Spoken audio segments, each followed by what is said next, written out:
မင်္ဂလာပါရှင်ကျမက EP 1မှာတော့ကတစ်ကနေ30လေးခါကိုပြောပြထားတယ်ပေါ့နော်အခုကတော့ကျမက17ကနေပေါ့နော်20လေးဘယ်လိုပြောလဲပေါ့နော် Okay 17ဆိုရင်ကျမတို့က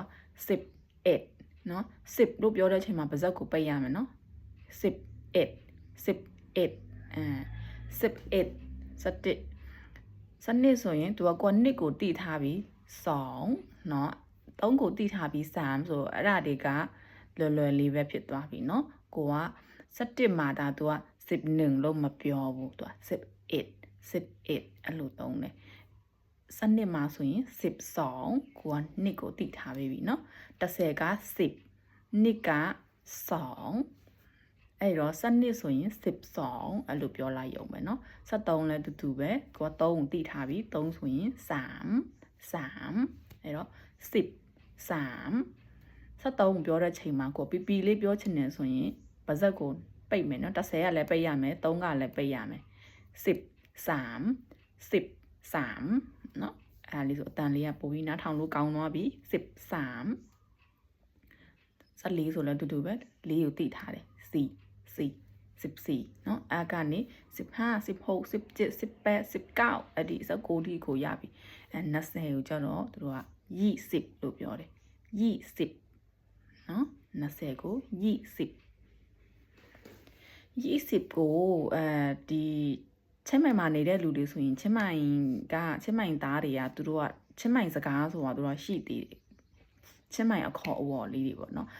20ကိုချင်းမိုင်သူတွေကသူတို့က20လို့မခေါ်စောင်းလို့ခေါ်တယ်လို့ပေါ့စောင်းပါ20ဆိုရင်စောင်းပါသူတို့အဲ့လိုပြောတယ်အဲ့တော့ချို့ကျတော့စောင်းပါဆိုနားမလဲဘူးပေါ့နော်ချင်းမိုင်မှာရောက်တဲ့ချိန်ခါကျတော့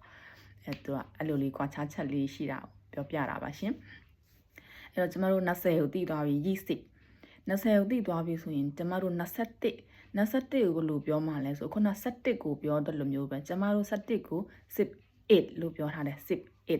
အဲ့တော့ဒီမှာ20က20 21ဆိုရင်21အဲ့လိုသွားပြီเนาะကျန်တဲ့ဟာတွေကျတော့ကိုက20ကိုတိထားပြီးပြီဆိုရင်เนาะ22ကနေ29ထိကလွယ်သွားပြီเนาะဒါဆိုကျမတို့က22ဆိုလဲ22เนาะ20ကိုတိထားပြီလေ23အဲ့ကနေเนาะ29ဆိုရင်29အဲ့ဒီရသွားပြီ30ကနေစပြီးလွယ်သွားပြီ30ရဲ့တရားမနေကြတော့30ဆိုရင်ကိုက3ဆိုရင်3ဆိုတော့3က3 30ဆိုရင်30ပြောလိုက်ရုံပဲเนาะ30 40ဆိုလဲအကုန်ပဲเนาะအမှ90အထိကိုတွားလို့ရသွားပြီเนาะကိုကတစ်ကနေ30အထိတိထားပြီလေเนาะ90ဆိုရင်90ပြီးသွားပြီမဲသူက31 41 51ပေါ့နော်အဲ့ဒီဟာဒီကိုအဲ့လို91အထိပေါ့နော်သူတို့ကဘာသုံးတာလဲဆိုရင်ကျမတို့ခုနတော့က17မှာ18 21မှာ21 31မှာ38အဲ့လိုပြောသလိုပဲเนาะအဲ့ဆိုရင်ကျမတို့က41ဆိုရင်48 51 58 68 78 88 98ဆိုပြီးတော့အဲ့လိုမျိုးသူကသုံးသွားတယ်เนาะအဲ့ဆိုရင်ကျမတို့က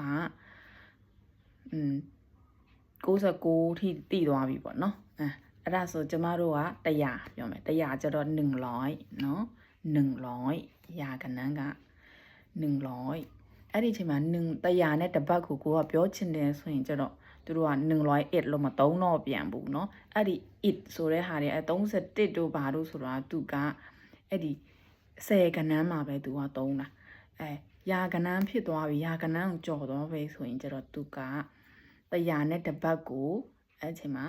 1ကို1လို့ပဲပြန်သုံးတယ်100ဘတ်အဲ့လိုပြန်ဖြစ်သွားပြီเนาะအဲ့တော့17เนาะအဲ့ဒီမှာ21အဲ့လိုမျိုး10ခဏန်းမှာပဲသုံးတာเนาะကျန်တဲ့အချိန်ခါကြရင်ရာခဏန်းကြော်သွားပြီဆိုရင်သူကပုံမှန်အတိုင်း1ဖြစ်သွားပြီเนาะโอเคအဲ့တော့ကျမတို့ကရာခဏန်းကိုသိသွားပြီ100အဲ့ဒါကျမတို့6ထိပြောလို့ရသွားပြီเนาะ900ဒီဆိုတော့တစ်ကနေက6ထိသိပြီလေအဲ့ဆိုကိုက100 200 300 400 500เนาะ600 700 800 900 900ထိတည်သွားပြီ900ထိပြီးပြီဆိုရင်ကျမတို့ကထောင်ကနန်းဆိုရင်သူကထောင်ကနန်းဖန်းလို့ပြောတာ1000ဆိုတော့1000ပေါ့နော်1000အဲ့ဒါမှ1000နဲ့တပတ်ပြောချင်ရင်လဲဖုန်းလာတယ်1000နဲ့တပတ်ပြောချင်တယ်ဆိုရင်လဲကျမတို့က